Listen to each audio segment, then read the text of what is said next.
मैं बात करके मैं अपनी बात ख़त्म करता हूँ। मेरे को वो लगता है कि पुलिस ऑफिसर होने के नाते पुलिस के बारे में बोलना बहुत ज़रूरी है मेरे लिए। पुलिस के बारे में हिंदुस्तान के अधिकांश लोगों के बीच में एक छवि बनी हुई है। वो ये कि पुलिस वाले करप्ट हैं, पुलिस वाले हर बात पे परेशान करते हैं, पुलिस वाले हर चीज़ में टांग अड़ाते हैं और पुलिस वाले बेसिकली इस समाज में एक अलग टाइप का माहौल बनाकर जी रहे हैं।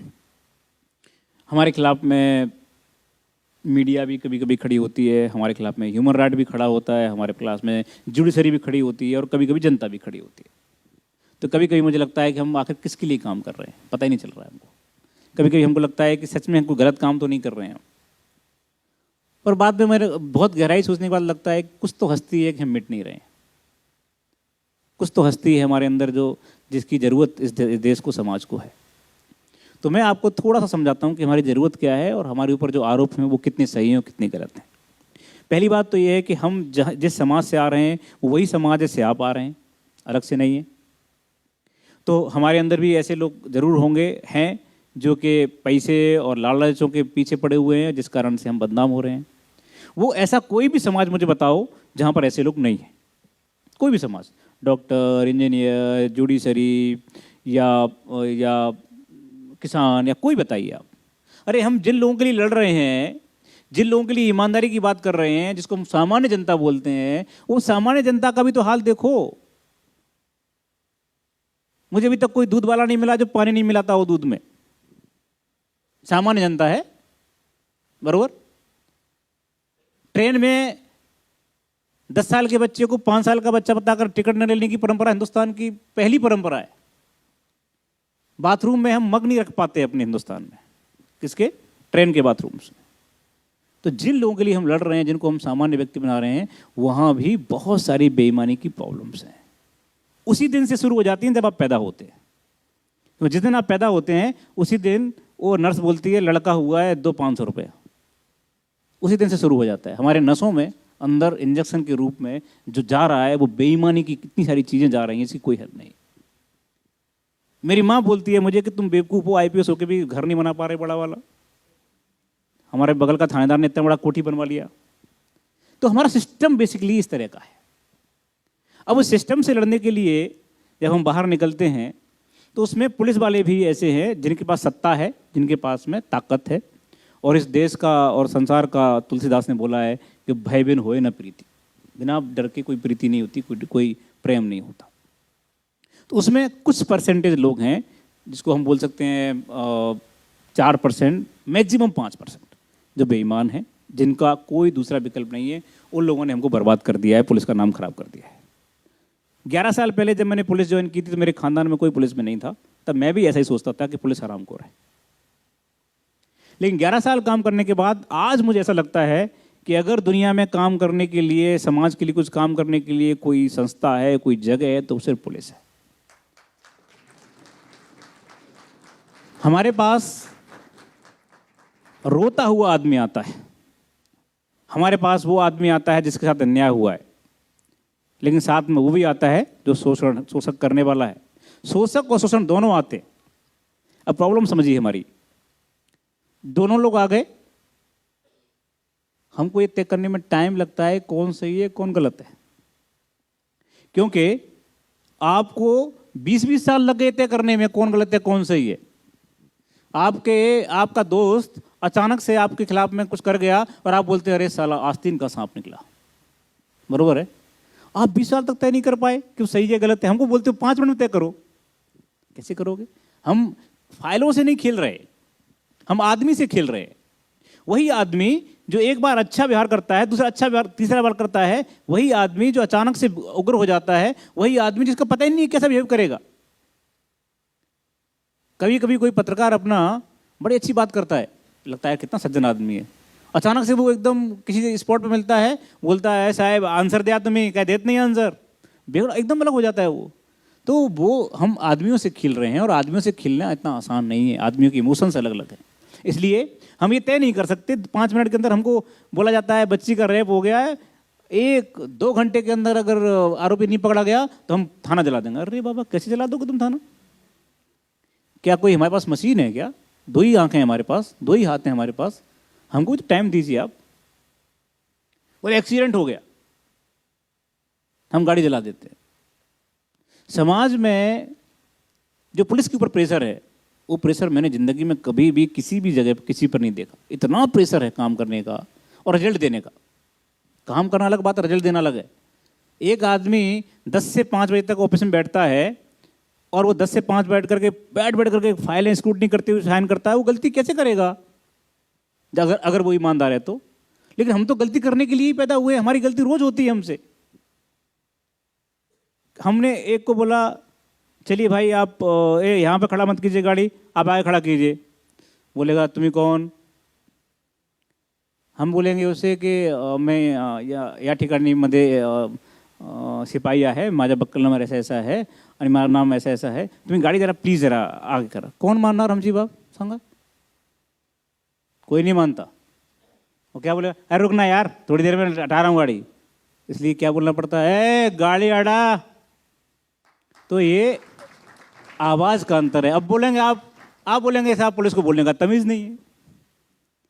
पुलिस बोलती है, ऐसे बोलती है पुलिस, देखिए हम पढ़े लिखे हैं। अरे बाबा क्या करें हम, हमारा पाला ही रोज ऐसे लोगों से पड़ रहा है। हम पे एक और आरोप है कि आप थाने में आए हुए जो आदमी एप्लीकेशन दे रहा है उसी से क्वेश्चन पूछते हैं, बरोबर है ना? वो क्या करें, थाने में देने वाला रिपोर्ट में से 20 में से 2 केस ऐसे आते हैं जिसमें वही आरोपी मर्डर करने वाला निकलता है। हमारी जिंदगी का आधार क्या है, हमारी ट्रेनिंग का आधार क्या है? शक। अगर शक नहीं होगा, अगर शक से बात नहीं करेंगे हम, तो हम कुछ नहीं पकड़ पाएंगे। कैसे, कभी तुमने सोचा है कि वो फलाना, वो बोलता है कि फलाने प्लेटफॉर्म पर 4 केजी RDX सापड़ला। कैसे सापड़ला? वो कर्मचारी जा जाकर शक करता है, क्या है इसमें, बता ये इसमें क्या है, तो कह रहा है। हर आदमी पे शक करना है हमको, हमारी ट्रेनिंग शक की है, तो उसमें ऐसी बुरा मानने की बात क्या है? हम बोलते हैं सब सिक्योर होना चाहिए, पुलिस की कमजोरी हो गई, वहां पर ये हो गया, यहाँ पर ये हो गया। पुलिस क्या कर रही थी? सो रही थी क्या, बैठ रही थी, खा रही थी क्या? और तो और कई लोग तो कैमरा ले लेकर के पहुंचते, देखो ये पुलिस सो रही है। अरे बाबा इंसान है, सोएगा नहीं क्या? आप उनको मत देखिए, तो 10 से 5 करते हैं, हम 24 घंटे काम करते हैं।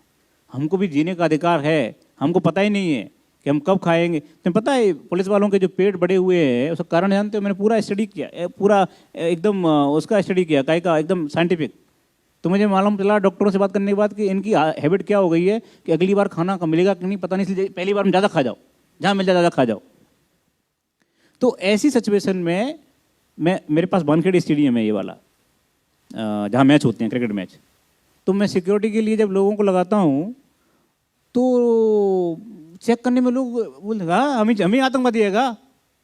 चेक होना नहीं चाहता आदमी हिंदुस्तान में। हाँ, अमेरिका जाएगा तो चुपचाप बेल्ट निकाल देगा, सब निकाल देगा, 2 घंटे खड़ा रहेगा, लेकिन यहाँ नहीं चेक होगा।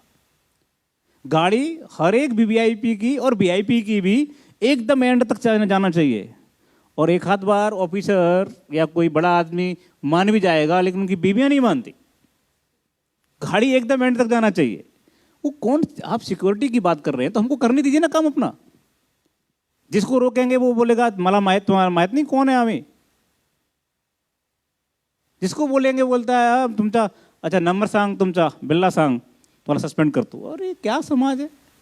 समाज में अगर आप सम्मान देंगे पुलिस को तो सम्मान पुलिस भी देगी आपको। जब आप ही सम्मान नहीं दे रहे, हर एक आदमी बोलता है मैं एडवोकेट हूँ, हर आदमी बोलता है मैं ये हूँ, मैं वो हूँ, तो इस चक्कर में क्या हो रहा है, समाज में पुलिस की जो लैंग्वेज है वो रफ हो रही है, खराब हो रही है। दूसरी बात जो करप्शन की बात है, मैं आपको यकीन के साथ कहता हूं, आंकड़ों के साथ कहता हूं, पुलिस से ज्यादा करप्शन दूसरे डिपार्टमेंट्स में है। लेकिन हमारा क्यों बाहर है, क्यों आपके सामने पहुंच रहा है? क्योंकि हम वर्दी पहने हुए हैं, हमारे पास नाम लिखा हुआ है। ये मैं अगर यहाँ से वहाँ तक जाते समय किसी से 500 रुपये लूंगा तो 50 लोग देखकर बोलेंगे ये साहब गए थे, ये मनोज कुमार शर्मा थे। लेकिन कोई सिविलियन जाएगा तो पता ही नहीं चलेगा कौन गया, कहाँ से गया, कैसे गया। दूसरी बात, दूसरे डिपार्टमेंट्स को सरकार पैसा देती है, जाओ फलाने गांव में 20 कुआं खोदो फ्री में, बरोबर? तो वो 10 कुआं खोदेगा, 10 का पैसा खा जाएगा, तो 10 का जिसका खुद गया है वो अच्छा बोलने वाला है ना। 10 को तो पता ही नहीं है कि मेरे लिए भी आया था। हमारे साथ दिक्कत क्या है कि हम जो पैसे डिमांड कर रहे हैं वो चलते हुए रोड वाले कर रहे हैं, तेरा चालान करते हैं, तेरा ये करते हैं, इसलिए हम लोग बदनाम ज़्यादा है, देखते ज़्यादा है। लेकिन हकीकत ऐसी नहीं है। हकीकत ऐसी है कि महाराष्ट्र में कम से कम 80 से 85% पुलिस वाले दिन रात काम करते हैं, हर समय काम करते हैं, मेहनत से काम करते हैं, और इसीलिए आप देखिए बड़ी बड़ी समस्याओं को सुलझाते हैं।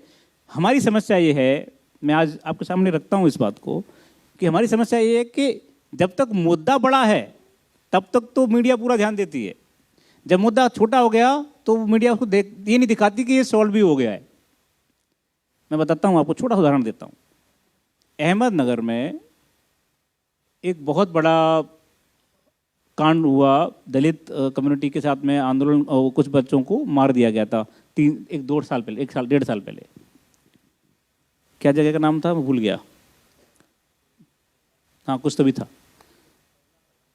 अब उसमें बहुत रोज बहस चलती थी, रोज बहस, पुलिस पर पुलिस पर पुलिस पर, ऐसा लगता था कि अब क्या कर रहे हैं, आंदोलन ये सब। 2 महीने बाद ये तय हुआ कि घर वालों ने ही मारा है। बरोबर है ना? अभी कुछ दिन पुरानी बहुत महाराष्ट्र में बहुत चला था रोज आंदोलन। उसके बाद मीडिया चुप हो गई, बोली नहीं, एक सेंटेंस नहीं बोली। क्या करें हम? अरे बाबा कुछ तो बोलो, 2 महीने तक हमारी जान खाई है, एक दिन तो बोलो कम से कम। तो द प्रॉब्लम क्या है कि हमारा समाज नकारात्मक चीज़ों को लेने के लिए तैयार है, टीआरपी नहीं बढ़ती, कुछ दिक्कतें हैं, और इसीलिए जो अभी हमारा देश इस जिस जगह खड़ा हुआ है वहाँ से अब देखो आगे बढ़ने का एकदम टेक ऑफ की पोजीशन में है। अब देखिए मीडिया सकारात्मक चीज़ों की तरफ जा रही है, अब जाना शुरू कर दिया लोगों ने। अब मेरे पास लोग आते हैं, सर कुछ पॉजिटिव स्टोरी दीजिए। इसका मतलब ये है कि हम धीरे धीरे बढ़ रहे हैं। जो संक्रमण काल था देश के निर्माण का, उस संक्रमण काल से थोड़े हम अब पॉजिटिव दिशा में जा रहे हैं, और मुझे ऐसा लगता है जो पॉजिटिव दिशा है उसमें पुलिस की जो भूमिका है वो भी डिफाइन हो रही है। हम भी न्यायालय के, मानवाधिकार के, इन सारे चीज़ों के बीच में अपने आप को ठीक करने की कोशिश कर रहे हैं। जो हमसे गलतियां हुई हैं, जो हमने अपने अधिकारों का दुरुपयोग किया है, उनको ठीक करने की कोशिश कर रहे हैं। और मुझे ऐसा लगता है कि आगे आने वाले समय में महाराष्ट्र पुलिस इस देश की सबसे बेहतरीन पुलिस के रूप में सामने उभर कर आने वाली है। मेरी तरफ से इतना ही। बहुत बहुत धन्यवाद मुझे बोलने का मौका देने के लिए, बहुत बहुत धन्यवाद। और मैं आपके सुखद और उज्जवल भविष्य की बहुत बेहतरीन कामना करता हूं। मुझे पूरा विश्वास है कि आप आने वाले समय में सरकार ने जो श्याम टीवी ने जो एक बड़ा मुहिम लिया है, इस मुहिम को आप आगे ले जाएंगे, और आप में से कई लोग इस वास्तविक मंत्रिमंडल के रूप में देखने को मिलेंगे आगे आने वाले समय में। और मुझे ये भी यकीन है कि आप में से कई लोगों को मैं वहाँ पर रिसीव करके सैल्यूट करूँगा। Thank you very much.